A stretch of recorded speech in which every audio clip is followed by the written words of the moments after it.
I'm Barak. I'm one of the co-founders of MODL, and I'm the CEO and head of design. MODL exists to help people adventure freely, and the way that we do that is providing them gear that takes care of the basic essentials so that they can just focus on their adventure. And we started with water, which is your most critical resource when you're adventuring, and MODL is made to take care of that so you can focus on being you. The problem with hydration gear today, we can kind of visualize it from the cabinet of bottles that everybody seems to have. You have bottles, bladders, filters, and none of it works together. And not only is this a waste of product, but you end up bringing more products with you on any given adventure just so that you can stay adaptable. We created one multi-tool for water that can adapt with you as you adventure.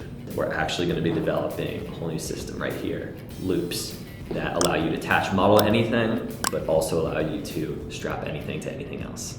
MODL is something that nudges you towards adventure, that gives you a reason to say, no, I can go down that path that I've never been down before. We just want to create tools that people can have a great time with and can get them out into nature.